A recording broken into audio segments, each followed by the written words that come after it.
Maybe it's not right. Make it mine. Take your time. Come on, don't leave me. It can't be that easy, baby.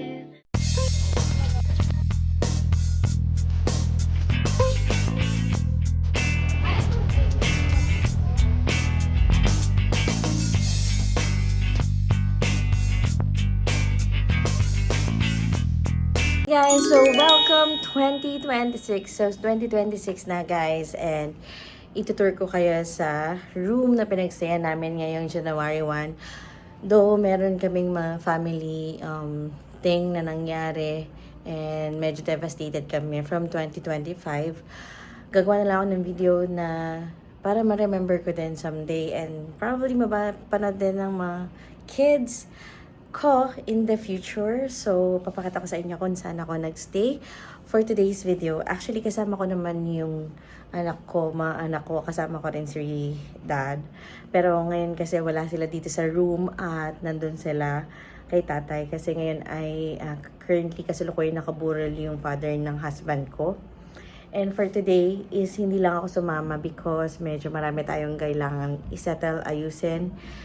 Dahil medyo mahaba na yung time na hindi tayo nakapag-ayos ng mga work natin. So, ngayon since January 1, I have to clean up a lot of things. Pero before that, itutur ko muna kayo dito sa aming room. So, this is actually our second room since nagpunta kami dito sa Subic Bay Freeport Zone. So, ipapakita ko sa inyo guys. And medyo may clutter na kasi yung gamit namin. Kanina pa kaming mga hapon pa nagpunta dito. So, medyo cluttered na talaga siya. Okay?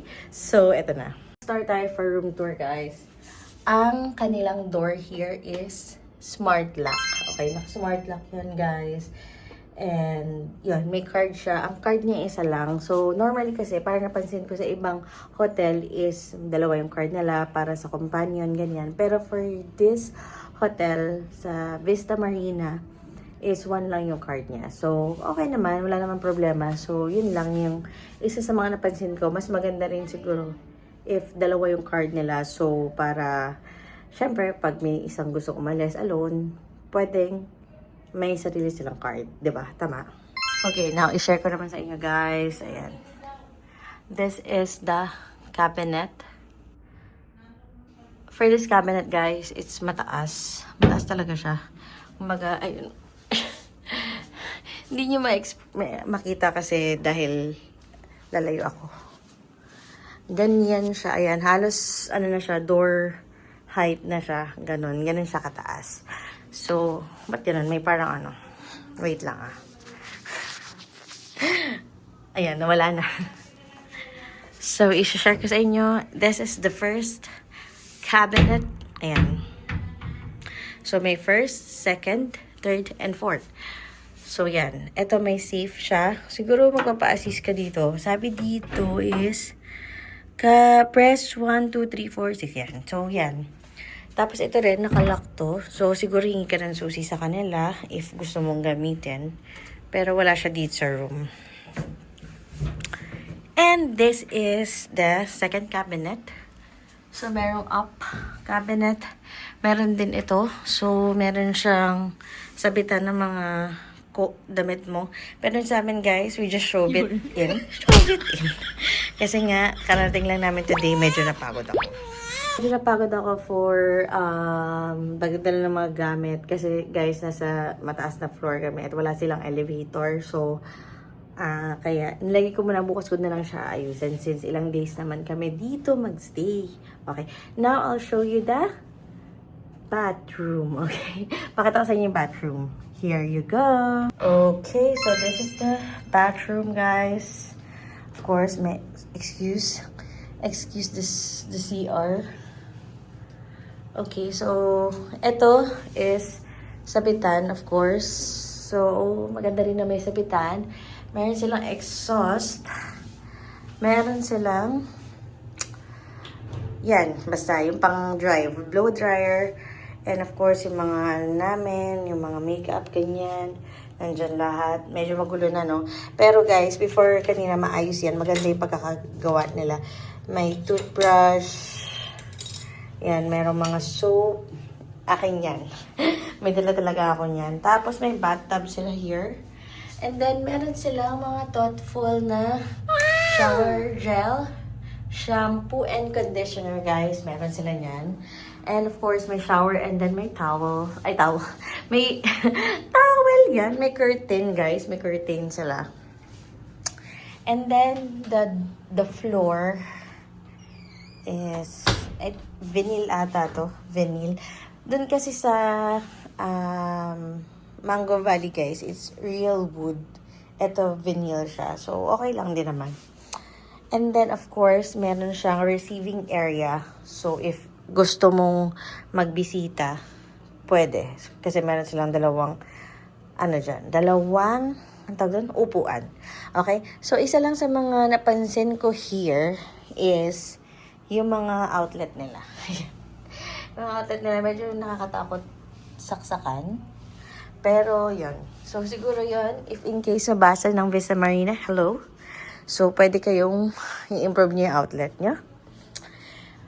Pero, ayan, may pa-painting dyan, diba? Tapos, there's a light in here. Ang ganda ng light effect. Parang floating ceiling, something, ganyan. Yan, okay naman. Cozy naman yung vibes. Ito, merong makeup room. Actually, ito ginawa ko lang office area ko.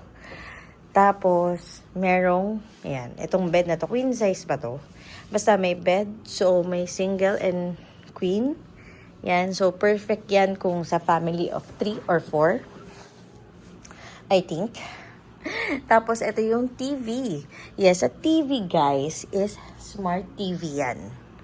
Meaning, ng smart TV, matalino yung TV na yan, char. Hindi siya matalino, guys. Meron siya. Hindi ko kasi makita yung remote. Teka, ito to. So, yung TV, guys, is meron siya, ayan, may YouTube, may mga Netflix, ganyan. Kailangan mo lang i-login if gusto mong may account. Okay? And then, for this, meron na siyang kasamang hotpot. And shoutout again kay Vista Marina. So, ito lang. Sira yung pot nila. Well, kaya naman namin i-workout. Pero, mas maganda sana if maayos yung pot nyo. So, if ma-improve nyo, mas maganda, di ba? And then, meron silang mga coffee mug. Okay? Coffee mug, 3. And then, meron na rin kanina na 3 water. So, good. Ito mga to yung coffee nila. Ito, dala lang namin yan. Tapos, of course, meron silang refrigerator. Yan yung refrigerator nila, guys. So, for the refrigerator is, I think, kailangan nilang linisin pa. Or, ewan ko ba? Medyo kailangan pa ng improvement dahil, ayan medyo madumi yung ref nila. Pero, well, hindi mo naman kasi talaga gagamitin matagal. Pero, syempre, kung medyo maselan-selan yung magstay dito, baka kasi mag-complain, di ba? Ayan. So, ako naman is, I can work things out. Pero, dahil nga, yun yung mga areas that they can improve. So, if you're gonna watch it, Vista Marina, so, yung ref nyo, pwede nyo na siyang i-retire, I think. Tapos, ito yung kanilang air conditioning nila. So, goods naman. Tapat niya dito sa beds na to. For sure, maninigas yung anak ko. Joke lang. Yan. For sure, maninigas siya sa lamig. And this is yung, ang tawag dito, lampshade. Isa lang, guys, is, ito pa, yung outlet. Ayan, yung outlet nila, guys, is medyo nakahiwalay yung Nakakatakot lang kasi lalo pag may bata, 'di ba? Baka mamaya is ng mga bata. So, yun yung mga pwede nilang i-improve. So, maganda naman yung room namin. Ito, i-view nyo, ayan. Other than sa mga pinakita ko. Oh. Ayan. So, ito yung labas. Isang ano lang is walang ilaw to eh. Walang ilaw tong outside. So, hindi nyo na makikita yung mga ano. So, hindi nyo na makikita. Pero, ito yung outside. So, those are the pool. May gazebo. And dito is yung ano, ang tawag yun? Yung beach. Ipapakita ko, ayan o, makikita nyo. True! Makikita nyo, liliwanag dyan. True! O, diba? O, diba? Good morning! Balik na tayo sa gabi. So, nanggaling tayo sa liwanag, guys. Nandito tayo sa gabi, guys. Ayan, beachfront to, guys. Pero don't expect kasi hindi ka pwede mag-swimming dito, okay? So, view lang talaga. Parang mahabang ano yan, mahabang shoreline yan na pwede mong lakaran. And every night, ayan nga, meron silang parang mga music, ganyan. Tapos, ang swimming pool nila, guys, is until 10 p.m. Yes, 10 p.m.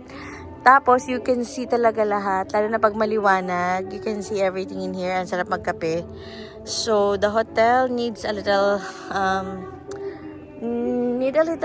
improvement, maintenance. But, the location, the area, and kung ma-improve nila yung mga amenities nila, is really good, okay? So, eto. Ayan. Ayan.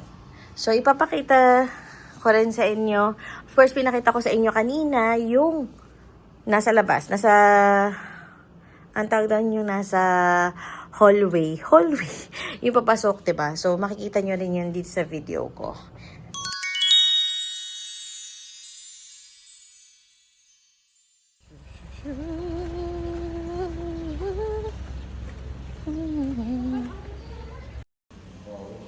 Ha?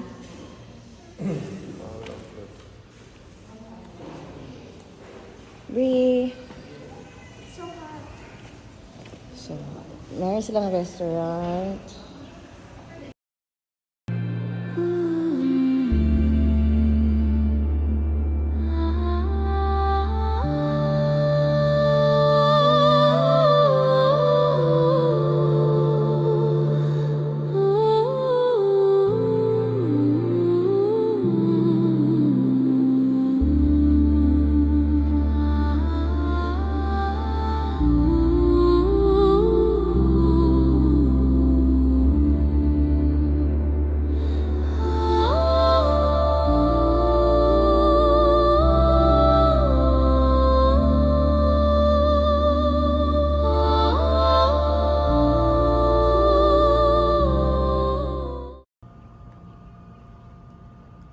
Good morning. And look at the view here. Sobrang ganda ng view. The view is worth it. The palm trees and all. Okay, good morning guys. So hindi na siya good morning. So papakita ko sa inyo yung view dito sa labas ng resort na pinagstayan namin. So pakita ko sa inyo guys. So ayan guys. Kita niyo yung ayun yun. Yung mga coconut trees, yung mga mountains. Tapos may mga ano dyan, nag-water activities. Pero bawal mag-swimming. Hindi ko alam kung bakit, anong reason, pero yun. Pwede silang mag-water activities, pero hindi sila pwede hindi sila pwede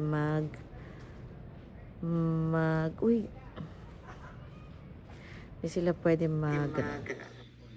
na-distract tayo ng konti guys kasi nakakita tayo dito na kamag-anak, nakamasid siya. So, shoutout po sa inyo, hello po sa inyo, enjoy kayo dito.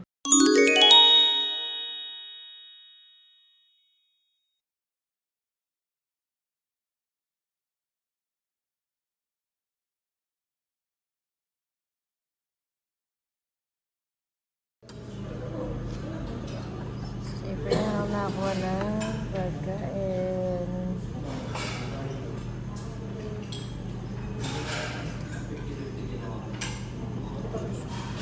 At isang po yan. Guys, so that's our video for today. And, siguro, marate ko si Vista Marina, mga 7 out of 10. Kasi, marami siyang areas of improvement na kailangan.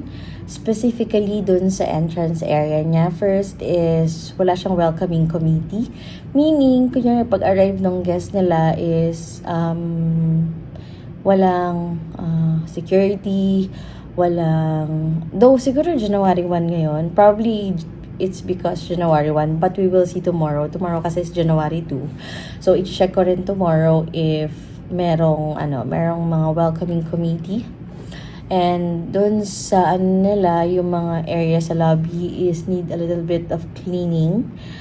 So, medyo napabayaan na yung mga maintenance area. So, actually, ang laki ng potential nito. Siguro, kulang lang din sa siguro sa tourism nila. Kailangan i-boost yung tourism nila. Pero overall, guys, itong Vista Marina is nice. It's a good catch kapag gusto mo magstay dito. Kasi, meron silang pool. They have nice room.